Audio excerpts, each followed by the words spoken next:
రాష్ట్రంలో పంటలు ఎండిపోతున్నా సీఎం రేవంత్ రెడ్డికి పట్టడం లేదని ఎమ్మెల్సీ కల్వకుంట్ల కవిత ఆరోపించారు. సూర్యాపేట జిల్లా చివ్యంల మండలం పెద్దగట్టు జాతరకు మంగళవారం ఆమె హాజరై చౌడమ్మ తల్లికి బోనం సమర్పించారు. అనంతరం సూర్యాపేటలో విలేకరులతో మాట్లాడుతూ ఈ ప్రభుత్వం రాజకీయ కక్షతో మేడిగడ్డను వాడుకోకుండా పంటలను ఎండబెడుతుందని ఆరోపించారు. ఏపీ ప్రభుత్వం 199 టీఎంసీలతో గోదావరి బనకచెర్ల ప్రాజెక్టు నిర్మాణ అనుమతులకు ప్రయత్నిస్తుండగా సీఎం రేవంత్ రెడ్డి కనీసం నాగార్జున సాగర్ను మన ఆధీనంలోకి తీసుకురాలేకపోయారని తెలిపారు. హైదరాబాద్, ఖమ్మం, నల్గొండ జిల్లాలో తాగునీటి ఇబ్బందులు ఏర్పడే అవకాశమున్నా కనీసం సమీక్షా సమావేశం నిర్వహించడం లేదన్నారు. ఈ ప్రభుత్వానికి ఒక జల విధానం అంటూ లేకపోవడం దురదృష్టకరమని కవిత మండిపడ్డారు. ఎస్ఆర్ఎస్పీ స్టేజ్ 2 కింద ప్రతి నియోజకవర్గానికి మొత్తం 50 తుంగతుర్తి ఇవ్వాలి. ఇక్కడ మా తమ్ముడు కిషోర్ కూర్చొని ఉన్నాడు. తుంగతుర్తి అంతా కూడా నీళ్లు వారించినటువంటి ఘనత కేసీఆర్ గారు. సూర్యాపేట, కోదాడ ప్రతి ఒక్కటి ఇలా లెక్కలు తీసుకొచ్చిన చెప్పాలి. వాళ్ళ సూర్యాపేటలో రైతులకు అర్థం కావాలి. ఎందుకోసం ఈ మాట చెప్తా ఉన్నా అంటే, తుంగతుర్తి నియోజకవర్గంలో మీరు చూస్తే ఎస్ఆర్ఎస్పీ స్టేజ్ 2 కింద మన మల్లన్నవారి కోదాడ నియోజకవర్గంలో 42,796 ఎకరాలకు నీళ్ళు ఇచ్చారు. Only SRSP stage 2. ఇది ఓన్లీ కోదాడ నియోజకవర్గం చెప్తా ఉన్నాను నేను. మళ్ళీ దాంతోపాటు నాగార్జున సాగర్ కాలువ, అట్లానే ట్రాన్స్మిషన్ లాసెస్ లేకుండా చేసినటువంటి కార్యక్రమాలతోని అదనంగా ఇంకో 80,000 ఎకరాలకు నీళ్ళు ఇచ్చినాం. అంటే కేవలం ఒక కోదాడ నియోజకవర్గంలో 1,22,000 ఎకరాల పైచిలుకు కేసీఆర్ గారి హయాంలో కాళేశ్వరం స్టేజ్ 2 నుండి తీసుకొచ్చి కోదాడ నియోజకవర్గంలో నీళ్ళు ఇచ్చినాం.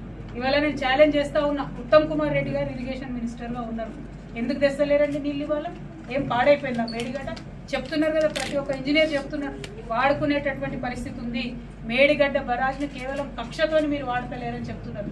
ఇవాళ తక్షణమే వాడండి. ఇంకా 40 రోజులు నీళ్ళు ఇవ్వాల్సినటువంటి పరిస్థితి ఉన్నది. అంతకుముందు 110 రోజులు వరుసబెట్టి నీళ్ళు ఇచ్చేవాళ్ళం మనం. ఇస్తేనే ఇవన్నీ పారకం జరిగింది. ఇవాళ ఇంకా 40 రోజులు నీళ్ళు ఇస్తే పంటలు ఏమన్నా బతికే అవకాశం ఉంటుంది. పోయినసారి ఎట్లనే ఆశ పెట్టిండ్రు, నీళ్ళు ఇస్తాం పంటలే, నీళ్ళు ఇస్తాం పంటలే అంటే సూర్యాపేట, మహబూబాబాద్ కలిపి 4 లక్షల ఎకరాలలో రైతులు నీళ్ళు వేసుకున్నారు. మొత్తం ఎండిపోయింది. ఆ ఉసురు కాంగ్రెస్ పార్టీకి తగలకుండా మానదని చెప్పి నేను ఇవాళ హెచ్చరిక చేస్తా ఉన్నాను.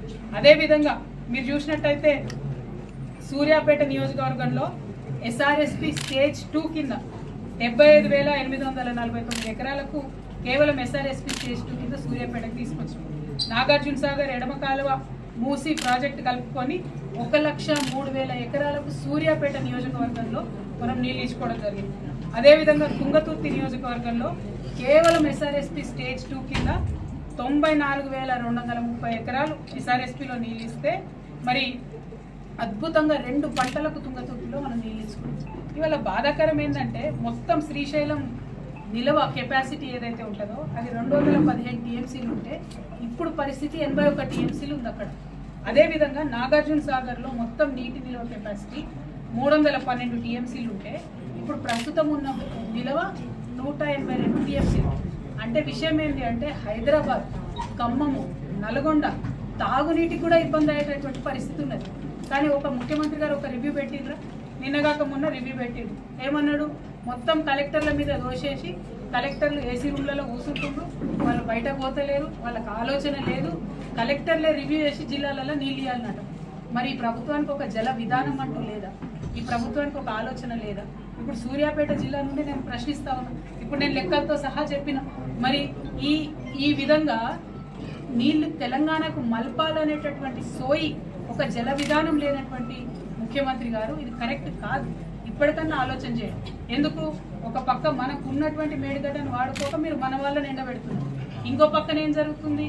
ఆంధ్రప్రదేశ్ దారుణాతి దారుణంగా 199 టీఎంసీలతో కొత్త ప్రాజెక్టు కట్టుకుంటాం బనకచెర్ల అని చెప్పి చంద్రబాబు నాయుడు గారు ఉత్తరం పట్టుకొని మోడీతో రోజు ఆయన ప్రయత్నం చేస్తున్నాడు, పైరవీలు చేస్తున్నాడు. మన ముఖ్యమంత్రి గారు కనీసం ఇప్పటిదాకా నాగార్జున సాగర్ని కూడా మన రాష్ట్ర హయాంలోకి తెచ్చుకోలేకపోయినారు. ఇవాళ నాగార్జున సాగర్ నీళ్లు లేకపోతే, నీకు కాళేశ్వరం నుంచి నీళ్లు రాకపోతే మన పరిస్థితి ఏమవుతుంది? ఎట్లా ఉంటుంది? తెచ్చుకున్న తెలంగాణ ఎవరి కోసం? ఇది దయచేసి సీరియస్గా ఆలోచించాలి. నేను ఉత్తమ్ కుమార్ రెడ్డి గారిని దీనికి సంపూర్ణంగా బాధ్యత వహించాలని నేను డిమాండ్ చేస్తా ఉన్నా. ఇవాళ సూర్యాపేట జిల్లాలో పంటలు ఎండిపోతున్నాయంటే ఆ పాపం ఆ ఉసురు ఉత్తమ్ కుమార్ రెడ్డి గారికి తగులుతుంది. ఈ జిల్లా మంత్రి అయ్యండి, రాష్ట్ర ఇరిగేషన్ శాఖ మంత్రి అయ్యండి, కనీసం జిల్లాలో నీటి పారకం పైన శ్రద్ధ లేనటువంటి మంత్రి గారు ఉన్నా ఒకటే లేకున్నా ఒకటే అనేటట్టుగా ప్రజలు ఆలోచన చేస్తున్నారు. కాబట్టి దీని మీద శ్రద్ధ పెట్టమని మేము డిమాండ్ చేస్తూ ఉన్నాం. అట్లాగే చెప్పుకుంటూ పోతే ఏదో అంటారు కదా, చాంతాడంత స్టోరీ ఉంది వీళ్ళ ఫెయిల్యూర్ స్టోరీ.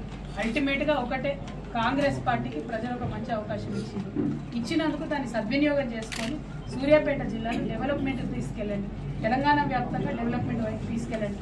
పొద్దుగా లేస్తే కేసీఆర్ని తిట్టుకుంటూ తిరిగితే మీకు ఒరిగేదేం లేదు, వచ్చేదేం లేదు. ప్రజలకు బోర్ కొట్టి రేవంత్ రెడ్డి గారు కనవడగానే టీవీ బంద్ చేసే పరిస్థితి వచ్చింది. ఇవాళ ఇంకా కూడా ఆ పరిస్థితి దారుణంగా కాకముందే సవరించుకొని ప్రజాసేవ చేయాలని చెప్పి కాంగ్రెస్ పార్టీ నాయకులు నేను డిమాండ్ చేస్తూ ఉన్నాను. Thank you.